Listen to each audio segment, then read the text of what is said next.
أعوذ بالله السميع العليم من الشيطان الرجيم. بسم الله الرحمن الرحيم. الحمد لله وصلى الله وسلم وبارك على نبينا محمد وعلى آله وصحبه وسلم تسليما كثيرا وبعد.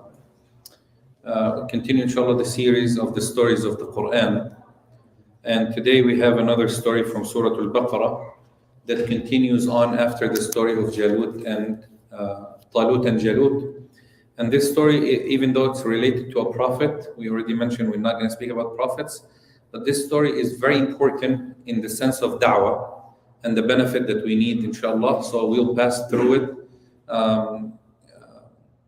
and we'll gain some benefit, inshallah, because Ibrahim alayhi salam, in a sense, is the best of example. Allah subhanahu wa ta'ala have made him as an example for this ummah. And Allah subhanahu wa ta'ala commanded the Prophet sallallahu alayhi wa sallam, وَأَنِ اتَّبِعْ مِلَّةَ إِبْرَاهِيمَ حَنِيفًا. He said to follow the footstep of Ibrahim alayhi salam and his creed and his aqeedah. So briefly, inshallah, Allah subhanahu wa ta'ala stated, قال ألم تر إلى الذي حاج إبراهيم في ربه أن آتاه الله الملك إذ قال إبراهيم ربي الذي يحيي ويميت قال أنا أحيي وأميت قال إبراهيم فإن الله يأتي بالشمس من المشرق فأتي بها من المغرب فبهت الذي كفر والله لا يهدي القوم الظالمين. We'll read the ayat and then we'll discuss it inshallah in details. He said, have you not looked at him who disputed with Ibrahim alayhi salam about his Lord? Because Allah has given him kingdom. When Ibrahim alayhi salam said, my Lord is the one who gives life and death and causes death, he said, the king said, I give life and death. Ibrahim said, verily Allah brings the sun from the east, then bring it from the west if you claim that you're God, in a sense. So the disbeliever was defeated, and Allah subhanahu wa ta'ala guide not the people who are wrongdoers. And Namrud ibn Canaan is a king at the time of Ibrahim alayhi salam who claimed to be, like Fir'aun said, أَنَا رَبُّكُمُ الْأَعْلَى, he also claimed to be God. Okay? So in this story, Ibrahim alayhi salam is setting for us very important fundamentals and foundations when it comes to debate, when it comes to argument, when it comes to giving da'wah to other than Muslims or to Muslims. What should we do? What is the best method to convince someone of the truth that you might be carrying? There are two means. There is a mean of Umar al-Khattab radiallahu anhu, that it could just be very easy. Take your sword off, cut his head off, Assalamu alaikum, we're done. If you don't listen, who cares? Okay? And there's a method in da'wah that is needed nowadays with the lack of knowledge, the lack of faith, the weakness of iman. So Ibrahim alayhi salam, first he went to a Namrud. He said, أَلَمْ تَرَ إِلَى الَّذِي حَاجَّ إِبْرَاهِيمَ فِي رَبِّهِ. Now he is disputing with Ibrahim alayhi salam, and al-muhajjah is always a dispute with enmity, that one side wants to win. So we have we have arguments and we have reasonable debate. In Islam, arguments is not allowed. Reasonable debates are allowed. What's the difference between both? The first type, there's always this win and lose, enmity and hatred. I want to prove that I am better. I want to prove that I am correct. But reasonable debate is both sides representing their ideas. Maybe one side will be convinced more than the other, or more side will have more convincing evidence than the other. Shafi'i rahimahullah ta'ala يقول ما نظرت أحدا. Every time I debate with someone, except that I would wish that Allah subhanahu wa ta'ala would run the truth upon his tongue, يعني that he wins. One time he debated a person who believes of a مسألة أظنها كانت القرء. أظنها مسألة القرء. قال الله عز وجل والمطلقات يتربصن بأنفسهن 3 قروء. فقالوا ما هو القرء؟ هل هو الطهر أم هو الحيض؟ Because a woman, she has to wait 3 periods after she gets divorced. 3 periods of purification or 3 periods of her menstruation. فالشافعي رحمه الله تعالى holds the opinion that al-qur is purification. The other person holds the opinion that al-qur is menstruation. And they debated. After the end of the debate, okay, who won? Al-Shafi'i left the debate convinced that the period is menstruation. And the other person, he left the debate believing that al-qur is purification. So what happened here? They switched.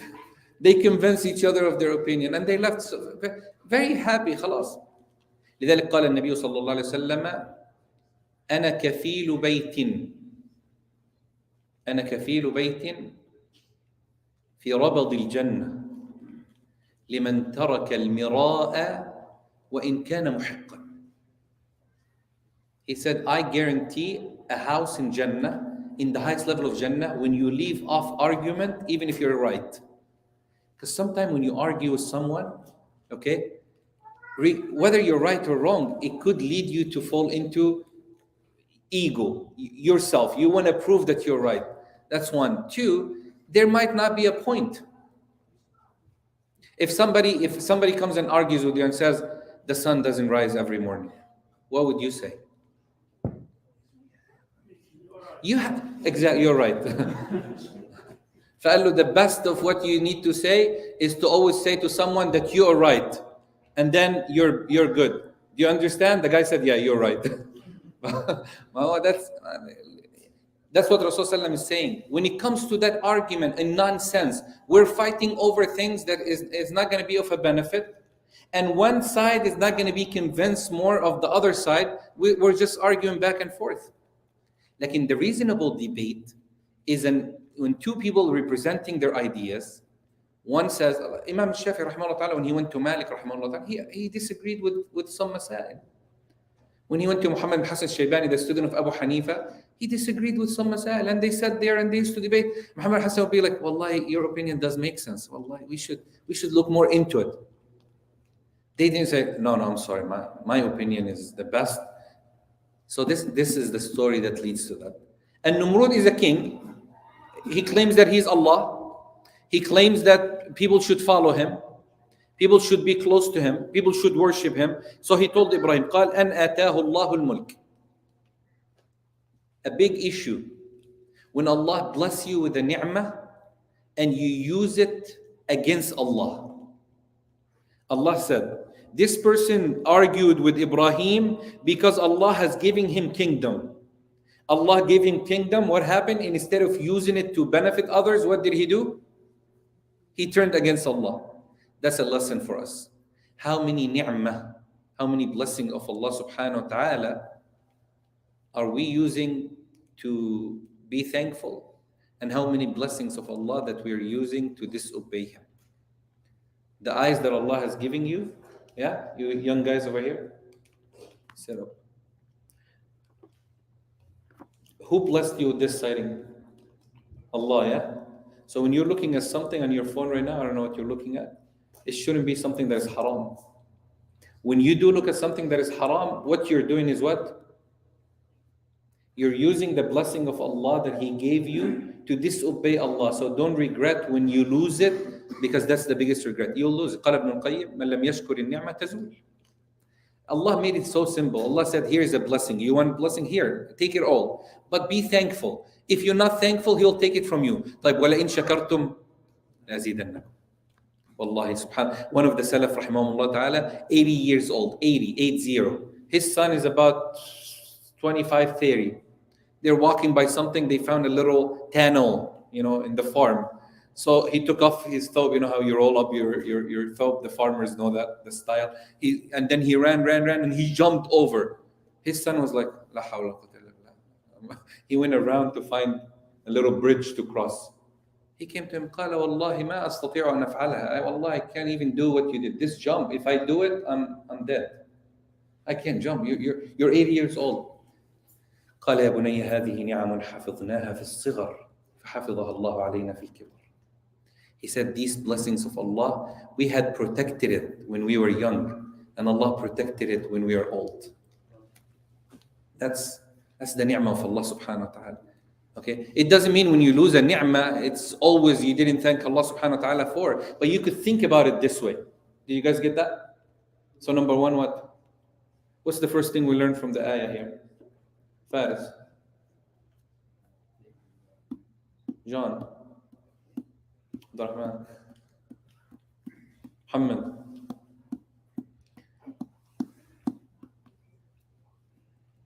What's the first thing we learned from that? Allah subhanahu wa ta'ala said, Allah has given him kingdom. So what did we say we learned from that? This person that Allah gave kingdom, what did he do? He turned against Allah. So the most important lesson here is what? Okay, all of you guys, 1, 2, 3, 4, 1, 2, skip Abdurrahman, skip 4, 5, start over here. Seriously, I'm not joking, over here. And put your phones away. This is one of the big problems we have in life. Giving kids phones. Wallahi. Little kids getting phones. See, because I'm not going to call you adults now. Why? Because you didn't respect the ni'mah. Your parents gave you phones to respect it, to use it wisely. You're not. Over here. I don't want to waste time because we're live. Over here, in front of me. In front of me, right here. So if I extend my feet, you know where it's going. Over here, all of you. Okay, let's finish the story now. So the first thing he said, Allah subhanahu wa ta'ala has given him kingdom. So he turned against Allah and he claimed that he is Allah. So the first thing that we learn is be thankful for every blessing that Allah has given you. وَلَئِن شَكَرْتُمْ. If you're thankful, Allah will give you more. So if you have something today and you want to protect it, you want to keep it, you want to be blessed with it, then you have to do what? Be thankful to Allah subhanahu wa ta'ala. Then he said, Ibrahim alayhi salam said, قال ربي الذي يحيي ويميت. Now he gave him a sign in debate that is very clear. He said, my Lord gives life and causes death. Yani no one could do that but Allah. The man said, no problem. He said, no problem.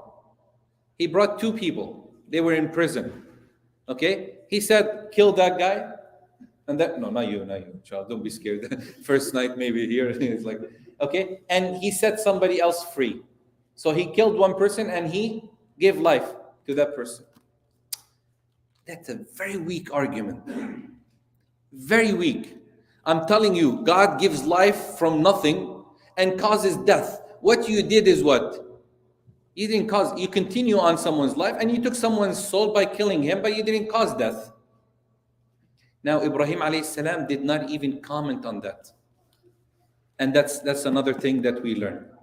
Sometimes when you see that, again, when you see that the argument or the debate is leading to a nonsense, let it go. Ibrahim alayhi salam could stop and say what? Oh, well, it doesn't make sense, man. What is this? I'm telling you Allah. لا, ما هو it's gonna waste time. لأنه خلاص, this person is convinced. فيقول لك خلاص, let it go. You think you want this one? Move on. And that's why in the story of Musa alayhi salam, when Fir'aun, قال فرعون وما رب العالمين. Let me ask the people who know Arabic. Anybody know what's the difference between ma and man?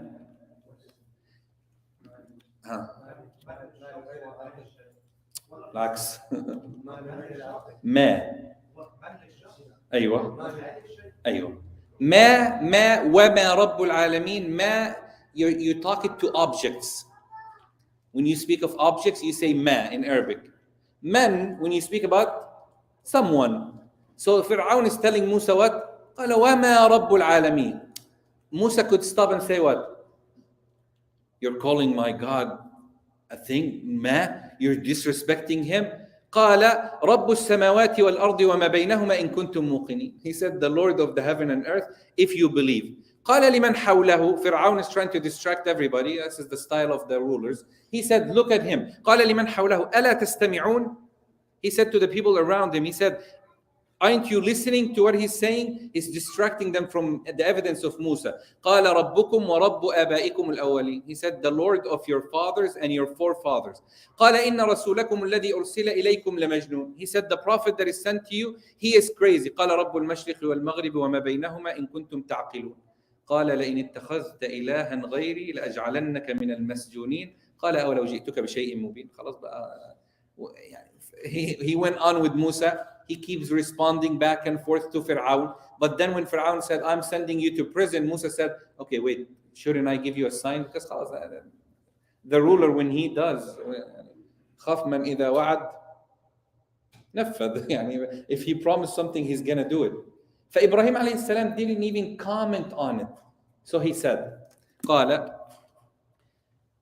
إبراهيم فإن الله يأتي بالشمس من المشرق فأتي بها من المغرب. Now he brought him a stronger evidence. He said, my Lord, subhanahu, brings the sun from the east. Then bring it from the west if you can. The sun rises every day from east. He said, okay, tomorrow, we'll wait for tomorrow. When tomorrow comes, you're saying you're God, bring it let it rise from the west. فَبُهِتَ الَّذِي كَفَرَ. خلاص, he has to give up. In some narration, they said he took an eagle, a big eagle, and he took it all the way and he flew with it to the skies with arrows, and he shot at the skies, and then the arrows dropped back with blood on them. And he said, now I killed the Lord of Ibrahim. And Ibrahim alayhi salam, he said, good luck. يعني Allah subhanahu wa ta'ala sent him a test. قال فبهت الذي كفر. He was defeated. So what do we learn from that? Number one, when you're giving da'wah, the best method to use, number one, التلطف وحسن الخلق. Having tawadu', first you have to humble yourself. You cannot, if you're talking about the deen of Allah, then don't ever get angry for yourself. Okay? Don't take it personal. Don't think the person is arguing because he doesn't like you. If you're advising someone, okay, you know what? Do salah this way. And he said, no, I'm not going to do it this way. Don't say, oh, so you're not listening to me. I'm more knowledgeable than you. Slap him on the head. La, you don't do that. Because there's no point. You're fighting for yourself. It should be for what? For the da'wah, for the deen of Allah subhanahu wa ta'ala. Number two, husnul khuluq, good manners. Good manners changes people's heart in a way that you can never imagine. Look at Rasulullah sallallahu alayhi wa sallam. What did he say? Mu'adh, when he wanted to give him advice, what did he say to Mu'adh? Anybody know from the young kids?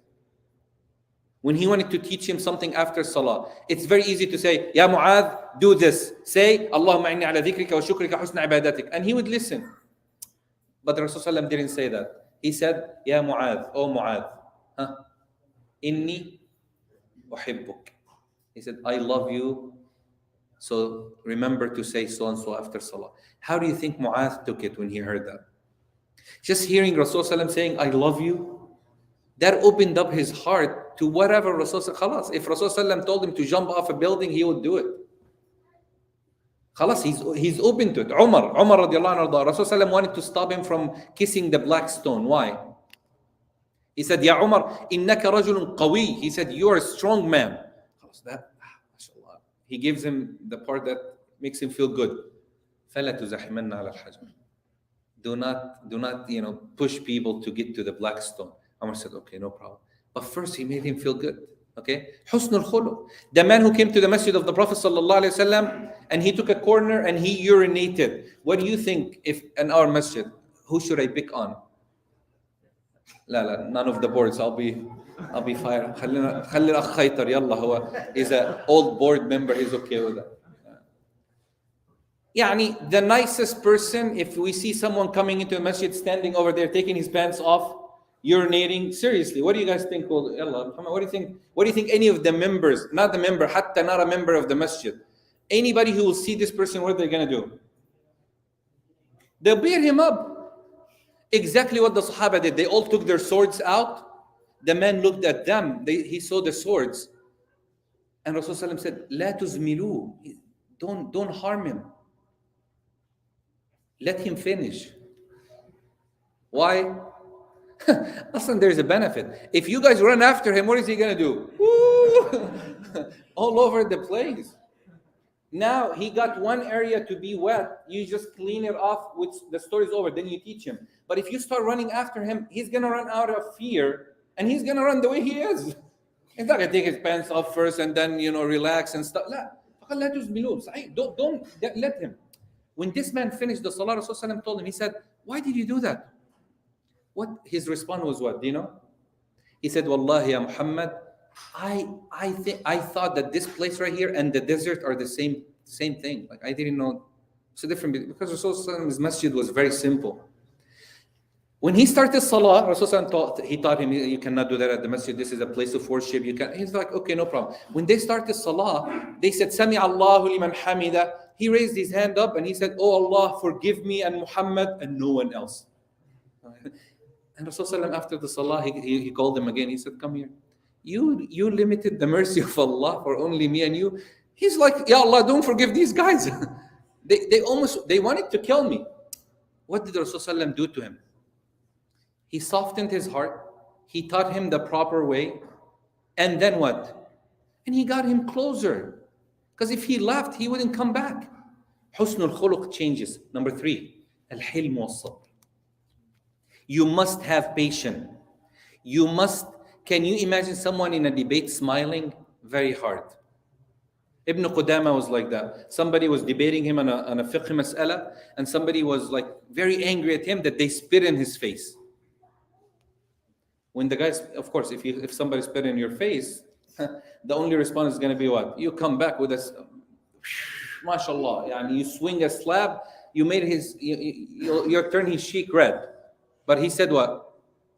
He looked at him and he said, a spit, we could just wipe it with the clean water, but you still didn't answer the question. And the guy looked at him and said, how could I get you angry, man? Like, he lost. He lost the debate. He told him spitting is not a solution. This is not the solution. As-sabr, especially when it comes, قُلْ هَاتُوا بُرْهَانَكُمْ. This is the point of bring your evidence, okay? What's the evidence? When you smile, you're talking to someone, you have the truth, but sometimes you cannot present it. Number 4, ar-rahmah. You must have mercy and care for the person that you're calling, even if they are wrong. Can you do that?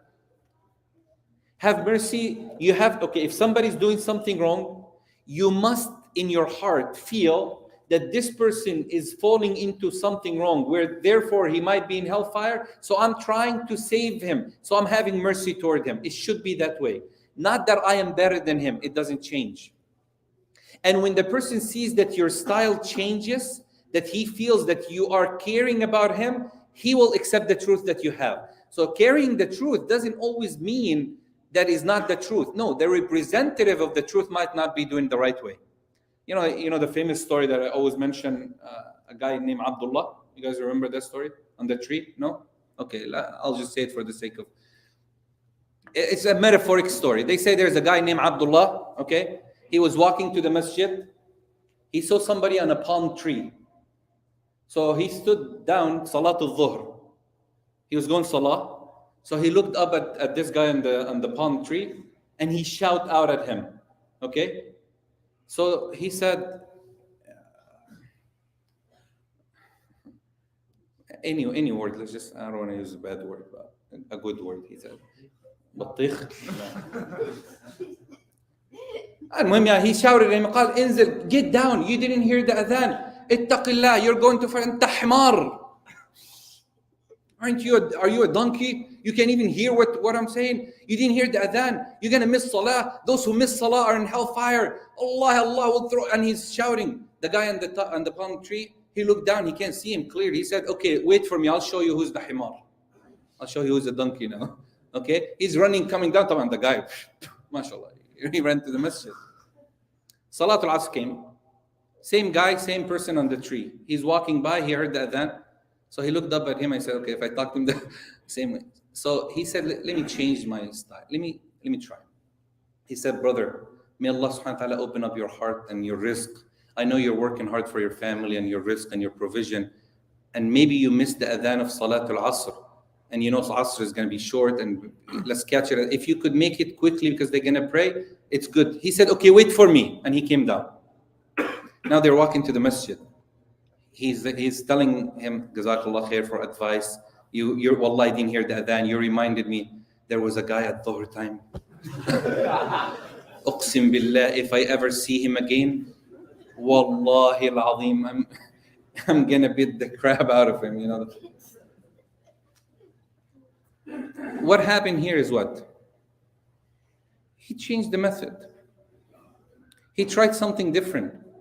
And people come by that softness in the heart. And that's what Rasulullah sallallahu alaihi wasallam was teaching the Sahaba. Other thing that we could learn, husnul istima'. This is very important. If you're talking to someone, also give yourself time to listen to what he's saying. So you could respond to him. Because he might be saying something that you don't get, and then you're attacking him, and that's not what he's saying. You lose the debate. Rasulullah sallallahu alaihi wasallam, when Uqba ibn Abi Mu'ayt, one of the big heads of the kuffar, like a troublemaker, he came to Rasulullah sallallahu alaihi wasallam. He said, "Ya Muhammad, you have to sit and listen to me." Rasulullah said, "Okay, go ahead, tell me what you have." He told him, if you want to get married, we will get you the best wife. If you want money, we'll get you money. If you want shafi, if you think you're better than, and he talked to him almost half an hour. After he finished, قال انتهيت? Are you done speaking? قال نعم. He said yes. He said, you sure? He said yeah. He said, would you mind listening to me now? He said, no, go ahead, tell me what you have now. He recited him the beginning of Surah Fussilat. The man left the Rasulullah's house, and they said, Wallahi, he came with a different face than the one he went with. But then he made it up that Rasulullah was a magician, and he tricked him. All Rasulullah did is what? He listened. When you listen to someone, they're also willing to do what? To listen to you. It's an exchange. So when somebody's telling you something about their religion, or someone is telling you something about their life, or someone is telling you something about what they want to do or what they believe in, don't just say, I know I know exactly. We always do that. If someone is telling you a story, out of manners, you should not tell him, yeah, I know it. No, listen to it. Rasulullah sallallahu alayhi wasallam, his wife Aisha radiallahu anha wardaha, she told him stories of 11 women who were married at the time before Islam, and they were discussing the manners of their husband to 11 women, 11 of them. And the hadith is very complicated. It's called Hadith Zara. Maybe some of you have heard it. It's in Bukhari. Very complicated. Even in Arabic, you can't even translate. قالت زوجي لحم جمل غث على رأس جبل وعر لا سهل فيرتقى ولا سمين فيرتقى. قالت زوجي العشنق إن أنطق أطلق أو أسكت أعلق. قالت زوجي عيا يا غيا يا طبقا كل داء له داء شجك أو فلك أو جمع كلا لك. قالت زوجي إذا دخل فهد وإذا خرج أسد ولا يسأل عن معاهد. قالت زوجي الريح ريح أرنب والمس مس زرنب. قال الزوجي إذا أكل لف وإذا شرب اشتف وإذا نام التف لا يرجو الكف ليعلم البث. قال الزوجي مالك وما مالك خير. شيء I know the Arab are like okay skip that. معلش المهم قالت أم زرع فما أم زرع قالت بيتنا رداح عنده أبيت فأتصبح وأشرب فأتقنح وآكل جعلني في أهل أصيل وأطيت ومنق وكنت في أهل غنيمة بشق. المهم at the end of the story she's telling him all these stories of their husbands and wives. At the end Rasulullah قال كنت لك كأبي زرع لأمر. He knows the story. هو عارف القصة كلها. From the first story he could tell her what? I know the story, it's too long. I just came from work. Don't bother. لا. He listened. Aisha was so happy radiallahu anha. She narrated the hadith. She said, I narrated this to Rasulullah sallallahu alayhi wa alihi wa sallam. The other two things that we mentioned briefly, inshallah, before we finish the story. Al-kalimatu tayyibah, a good wording, especially at the time of advice, does change the manners of the individuals. One of our mashayikh, hafidhahullah ta'ala, a person was making wudu. He was making wudu. The sheikh was making wudu. He told us this story in person. He said, I was making wudu, and two brothers, it seems that they haven't seen each other for a long time. So when they met, they were hugging, they were like, mashallah, and they left the water on. Okay, so the third person sitting down making wudu, he turned to them, يا حمار انت وهو في المية. He cursed at them. He said, both of you are donkeys, close the water. I don't know why Arab always use the word donkey for advice, but like the donkey don't understand. ايه في المية وتوضوا, make wudu. The sheikh took off his ghutra, he looked back and he said to the two brothers, he said, no, don't make wudu. So the brother got very angry. He said, you're telling them not to make wudu. Taqillah, they're talking. He said, Allah did not obligate upon donkeys to make wudu. Okay? Isn't that what you call them? A change, a good word. Say, mashallah, tabarakallah, I want to advise you, Allah, mashallah, you're doing this great, but if you do this, it will be better, and so on and so on. The loss we learned from this story is, in da'wah, always use terminologies and statements, and in da'wah that people understand. Don't use things that are very complicated. Don't use things that are over the head of the person that you're talking to. Okay? Don't mention to them things like a scientific proof of the existence of, and this person is in high school. He doesn't know what a scientific proof is. And you think, khalas, you got it, you're going to prove it to him. You're actually distracting him more. حَدِّثُ النَّاسَ بِمَا يَعْرِفُونَ أَتُحِبُّونَ أَن يُكَذَّبَ اللَّهُ وَرَسُولُهُ. So Ali ibn Abi Talib said, he said, tell people, speak to people in the language that they understand. Why? Because they're going to accuse Allah and His Prophet. They're going to come back to you and say, no, there is no way that the deen says this. Like, there is always opinions in our religion that if you bring it out to the public, they'll be shocked. صح؟ نعم تفضل. المبخرة. هم حاطينها جنبهم مستمتعين ما شاء الله. فيها خلاص كفاية. So these are 7 benefits of the story of النمرود with Ibrahim alayhi salam in da'wah. Anybody who's giving da'wah, anybody who's going into the field of debate, anyone who's going to debate, especially non-Muslims, I would recommend listening to not my lecture, but listen in general to the story of Namrud with Ibrahim. Learn how the method of debate goes. Read Surah Al-Shu'ara at the beginning of it, the debate of Musa alayhi salam with Ibrahim, because you don't want to be the reason that people run away from the deen because of your way of representing the truth. I'm not saying you don't have the truth. You might have the truth, but the way you represent it to people might be the reason that they're running away. We mentioned 7, 8 things today. There is more to mention, but the time is over, and we'll continue with a new story tomorrow, inshallah. Maybe a few things from that story we'll mention it briefly. Jazakumullah khairan, wa sallallahu ala nabina Muhammad, alhamdulillahi rabbil alamin.